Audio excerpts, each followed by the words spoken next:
Tuesday, October 7. Tuesday, October 7. And the title for Tuesday, October 7 is New Allegiance.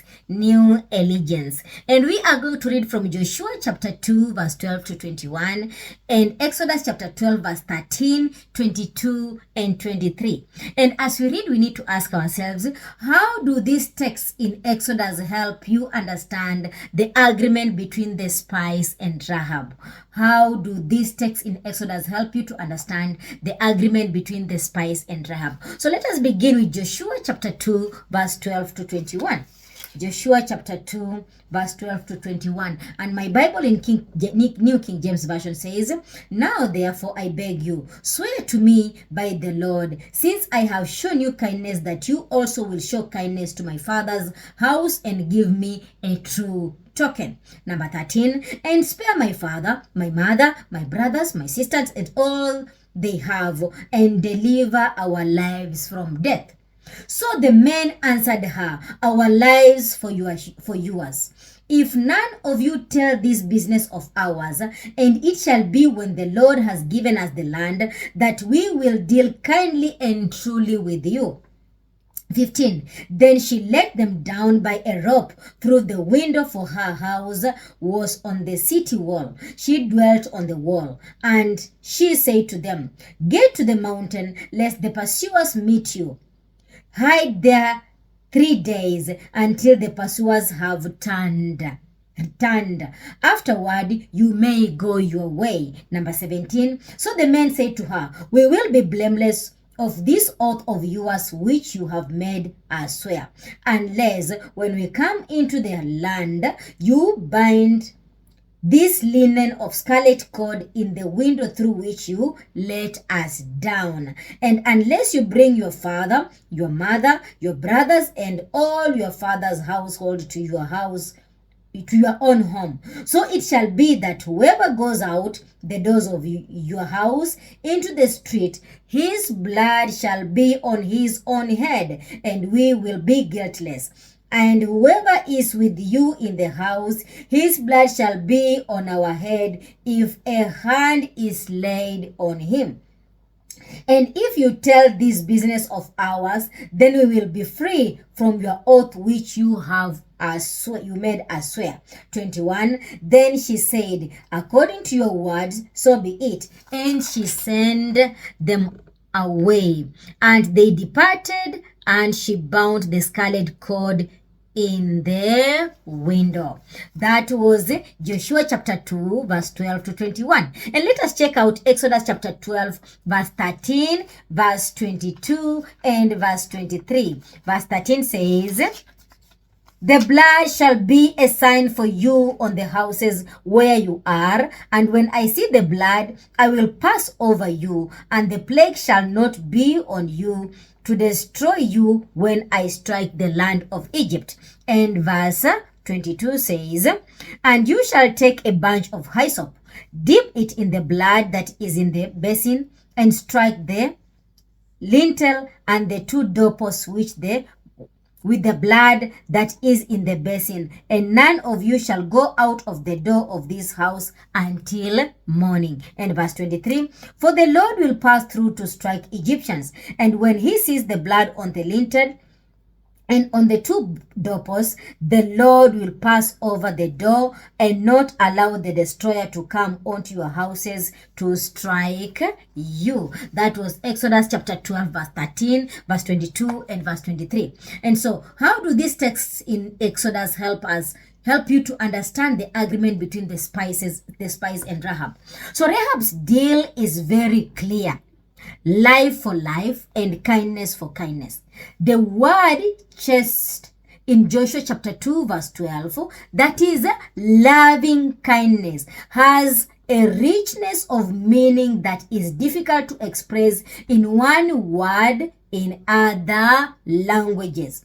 It refers primarily to covenantal loyalty, but it also carries the notion of faithfulness, mercy, benevolence, and kindness.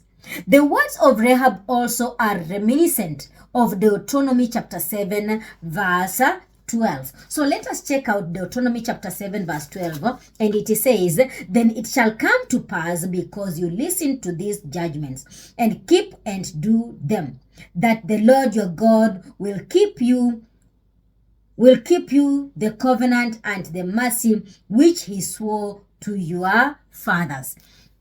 And so the word of Rahab also are reminiscent of Deuteronomy chapter 7 verse 12, where Yahweh himself swore to keep his chest towards Israel. Then it shall come to pass, because you listen to these judgments and keep and do them, that the Lord your God will keep with you the covenant and the mercy which he swore to your fathers. That is Deuteronomy chapter 7 verse 12 according to New King James Version. Interestingly enough, the same chapter of Deuteronomy chapter 7 prescribes the ban, that is cherem, on the Canaanites. Here is Rahab, a Canaanite who is under the ban, and yet she claims by her emerging faith the promises that were given to the Israelites. As a result, she is saved. The first image that inevitably comes to mind related to the conversation of the spies with the Rahab is the Passover at the Exodus. They are in order for the Israelites to be protected. They had to stay inside their homes and mark the doorposts and lintels of their houses with the blood of the sacrificial lamb. Now, therefore, the blood shall be a sign for you on the houses where you are.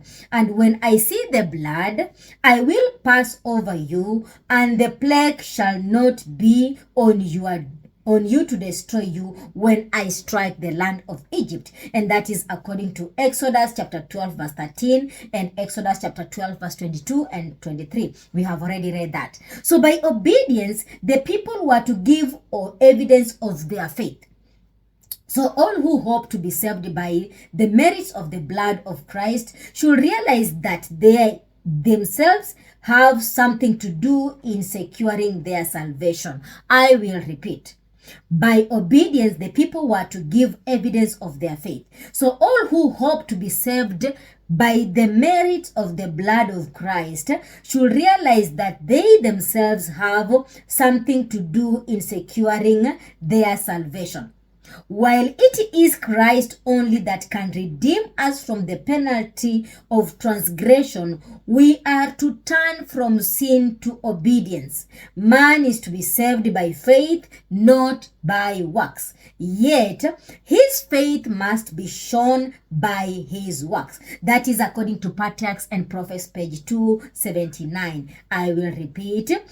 By obedience, the people were to give evidence of their faith. So all who hope to be saved by their merit of the blood of Christ should realize that they themselves have something to do in securing their salvation.